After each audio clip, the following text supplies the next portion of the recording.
नमस्कार. छायाज रेसिपीजमध्ये आज आपण बेसन पासून खूपच मस्त असा नाश्ता बनवणार आहोत. तर यासाठी इथे मी 1.5 कप बेसन घेतलं आहे. तर ह्या कपाने मी मोजून घेतलं आहे. तुम्ही घरातली कुठलीही एक वाटी सेट करा आणि तिने इथे 1.5 वाटी बेसन मोजून घ्या. हे बेसन मिक्सरच्या भांड्यामध्ये घालायचं आहे.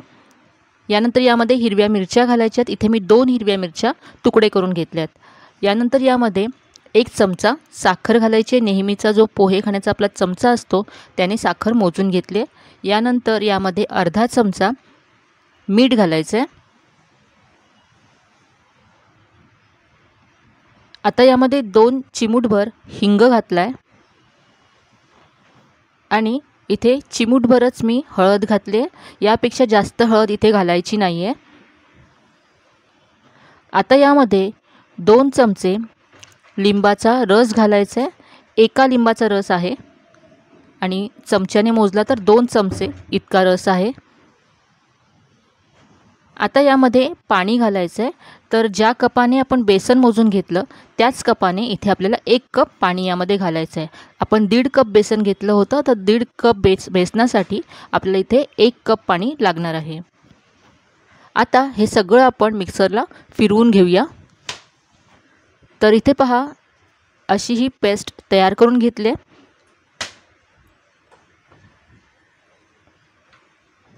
पाण्याचं प्रमाण अगदी परफेक्ट आहे यामध्ये. आता ही तयार केलेली पेस्ट आपण एका बाउलमध्ये काढून घेऊया.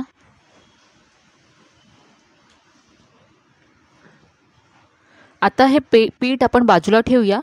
आता इथे मी एक केक टीन घेतला आहे. याला तेलाने असं ग्रीस करून घ्यायचं आहे. तुमच्याकडे असा जर केक टीन नसेल तर एखादा सपाट असा डबा तुम्ही घेऊ शकता. कुकरचा डबा घेऊ शकता किंवा एखादी पसरट अशी प्लेट असेल तर तीसुद्धा इथे तुम्ही घेऊ शकता. याबरोबरच मी गॅसवरती कुकरमध्ये पाणीसुद्धा गरम करत ठेवलं आहे. तर हे 2 कृती आपल्याला आधीच करून घ्यायचं आहे. तर आता हा टीन व्यवस्थित असा ग्रीस करून घेतला आहे मी.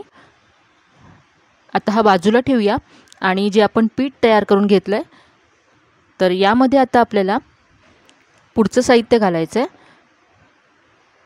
इथे आता यामध्ये मी 2 चमचे तेल घालते. यामुळे आपला नाश्ता आतपर्यंत छान सॉफ्ट होईल. तेल मिक्स करून घेतलं आहे.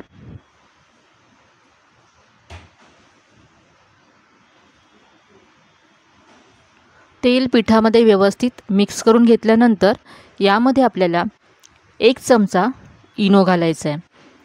तर हे जे इनोचं एक छोटं पॅकेट असतं तर हे सगळं आपल्याला घालायचं आहे. यामध्ये 1 चमचा 1 TSP इतका इनो असतो. तर इथे पहा, मी चमच्याने मोजून घेते. 1 TSP इनो आहे.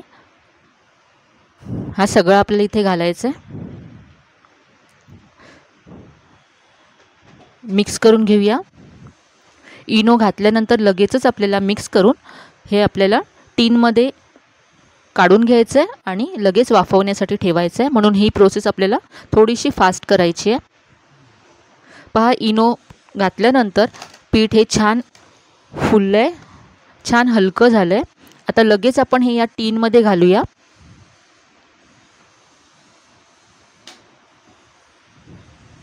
आता हा टीन आपल्याला कुकरमध्ये ठेवायचं आहे. तर आधीच मी गॅसवरती कुकर गरम करत ठेवला होता. यामध्ये पाणी गरम करत ठेवलं होतं. यामध्ये एक स्टँड ठेवायचा आहे आणि यावरती आता जो आपला टीन आहे पिठाचा तो ठेवायचा आहे आणि कुकरचं झाकण लावायचं आहे. तर इथे कुकरची मी रिंग लावली आहे, शिटी लावलेली नाही आहे. आणि इथे लक्षात ठेवा, आपल्याला आधीच पाणी गरम करत ठेवायचं कुकरमध्ये आणि गरम पाण्यातच हा टीन ठेवायचा आहे. म्हणजे हा आपला जो ढोकळा आहे तो छान फुलतो. तर आता हे आपल्याला 20 मिनटं वाफवून घ्यायचं आहे. गॅसची फ्लेम मीडियम ठेवायची आहे. तर इथे साधारण 20 मिनटं झालेत. आता आपण पाहूया. तर इथे पहा, 20 मिनटानंतर ढोकळा अगदी छान शिजतो. पहा, आकाराने दुप्पट झाला हा ढोकळा. इथे मी पहा तुम्हाला सुरी यामध्ये घालून दाखवते. सुरी पूर्ण क्लीन निघाले, म्हणजे आपला हा ढोकळा अगदी छान शिजला आहे आतपर्यंत. आता हा पूर्णपणे आपल्याला थंड होऊ द्यायचा आहे. ढोकळा थंड होतो आहे तोपर्यंत आपण फोडणी तयार करूया. तर इथे गॅसवरती मी कढई गरम करत ठेवले. यामध्ये 1 मोठा चमचा तेल घालायचं आहे. तेल गरम झाल्यानंतर अर्धा चमचा मोहरी घातली. मोहरी छान तडतडली की यामध्ये 6 ते 7 कढीपत्त्याची पानं घालायची आहेत. यानंतर हिरव्या मिरच्या घालायच्यात. तर अशा उभ्या चिरून हिरव्या मिरच्या घातल्यात.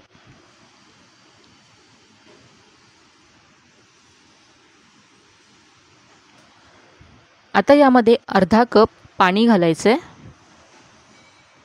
यानंतर यामध्ये मी 1 चमचा साखर घातली आणि पाव चमचा मीठ घातलं आहे. मिक्स करून घेऊया आणि या पाण्याला आता उकळी काढून घेऊया. तर इथे पाण्याला छान उकळी आले. गॅस बंद करायचा आहे आणि हे आता बाजूला ठेवूया आपण. या वेळामध्ये ढोकळासुद्धा थंड झाला आहे. तर आता हा आपण असा काढून घेऊया. तर इथे लक्षात ठेवा, ढोकळा पूर्ण थंड झाल्यानंतरच आपल्याला या मोल्डमधून काढून घ्यायचं आहे.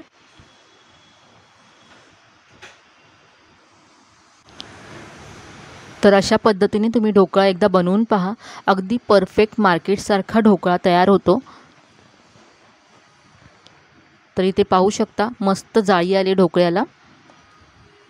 तर असा ढोकळा उलटा ठेवायचा आहे आणि याच्यावरती आपल्याला आता जे आपण फोडणी तयार करून ठेवली होती ती घालायची आहे. तर इथे लक्षात ठेवा, ढोकळा आपण जसा काढला तर जी खालची बाजू होती ती वर ठेवायची आहे आणि मगच यावरती हे जी आपली फोडणी आहे ती घालायची आहे. म्हणजे ढोकळा भरपूर ही फोडणी ॲब्झॉर्ब करतो आणि आतपर्यंत अगदी छान ओलसर होतो, ड्राय होत नाही.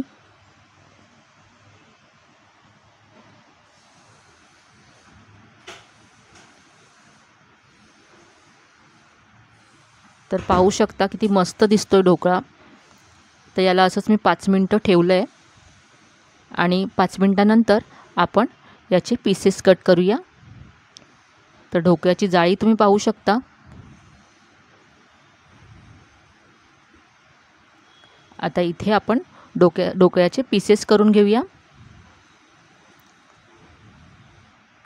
तुम्हाला पाहतानाच लक्षात येत असेल की किती हा स्पॉन्जी झाला आहे ढोकळा.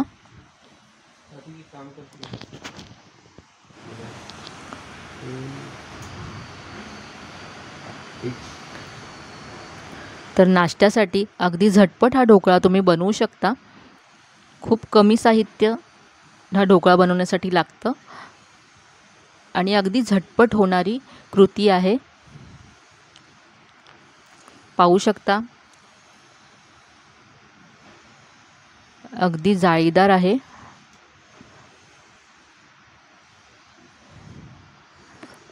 मार्केटमध्ये मिळतो तसा अगदी परफेक्ट ढोकळा तयार झाला आहे. तर इथे मी चटणीबरोबर हा ढोकळा सर्व केला आहे आणि याच्यावरती थोडंसं मी खोबरं घालते आहे.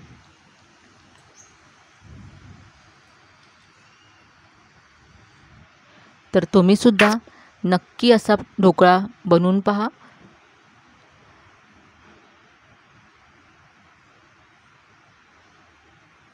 तर इथे मी तुम्हाला एक ढोकळा तोडूनसुद्धा दाखवते. अगदी हलका फुलका आहे. तर आजची ही रेसिपी तुम्हाला नक्कीच आवडली असेल. रेसिपी जर आवडली असेल तर व्हिडिओला जास्तीत जास्त लाईक करा, शेअर करा. चॅनलवर नवीन असाल तर चॅनलला सबस्क्राईब करायला विसरू नका. चला तर मग पुन्हा भेटूया अशा छान छान आणि नवीन नवीन रेसिपीसह. तोपर्यंत धन्यवाद.